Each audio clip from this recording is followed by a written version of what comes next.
Good morning, how are you? Good morning. I'm great. Thank you for having us. Well, thank you for being part of our show. I'm always interested in anything behind the scenes, and of course, animal training is one of those things that, you don't see too many people really talking about it on the entertainment shows, do you? No, I mean, I guess we have our secrets, but I like to share my behind the scenes cat training secrets with everybody. Well, let me ask you the first question is how did you get started in this business? It's funny because I've been training animals for 20 years, but I actually have a live show with dogs, and they ride skateboards and do handstands and jump rope.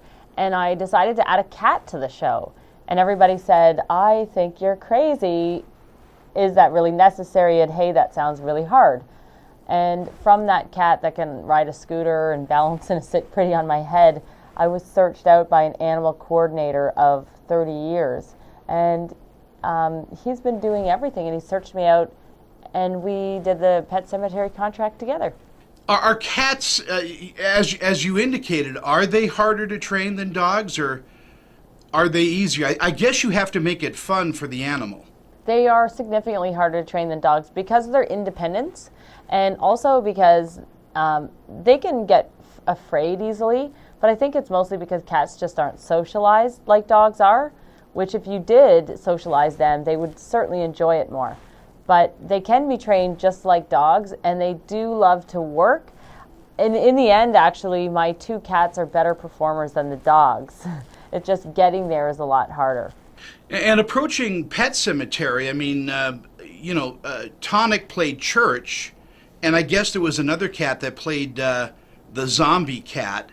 That's right. Was Tonic was he immediately loved by the cast, John Lithgow and everybody else? Oh yeah, the cast was amazing. I mean, Paramount was amazing with the cats. We had really high demands.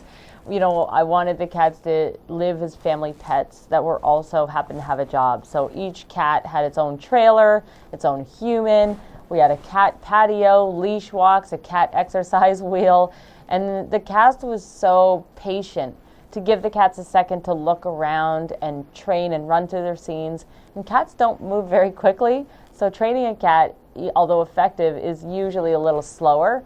But I mean, I can't say enough great things about working with Paramount and the cast.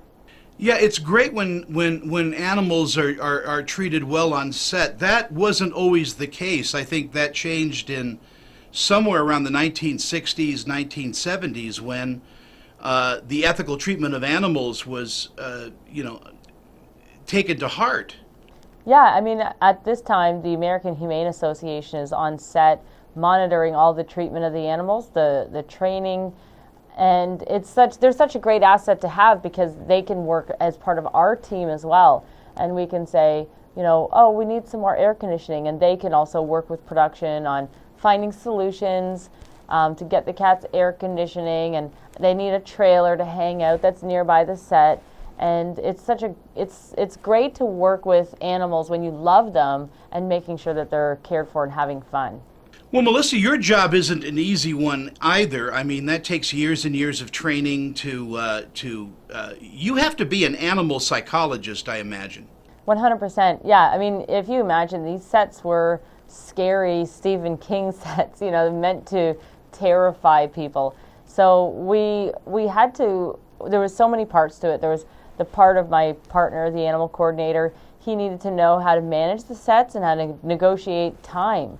And we would go in on lunch, and we would go in after everybody's finished for the day, and we would take the cats with an old Labrador Retriever, and we would let them look around and take their time and get comfortable. And once they got comfortable, then we would run through the scenes. Well, Tonic here was never really afraid of anything. Most of the cats were pretty well socialized by the time we got to the sets. But it is about knowing how to build up their confidence and help the cats enjoy themselves and have a good time. When people get a new pet into their home, they're only thinking one way. They want that pet to become part of their family. But that has to be a decision for the pet as well. Yeah, absolutely. I mean, sometimes you can find that you're mismatched. And when we were filming the movie, I knew I wanted to keep one of the church cats, But this guy right here was the really, really busy, hyperactive guy. So he was the great fit for me. Whereas the Leo that was the quiet, staring cat, he was the great fit for the animal coordinator. That's, I think, the beautiful thing about rescuing the animals is they foster them, they get to know them, and then you can be paired with the animal that's right for you. So as you say, the cat is part of the team in knowing that everybody's a match. Melissa, thank you so much, and thank you, Tonic, for being part of our show today. Thank you for having us, Tony. You're welcome, and you have a great day. You too.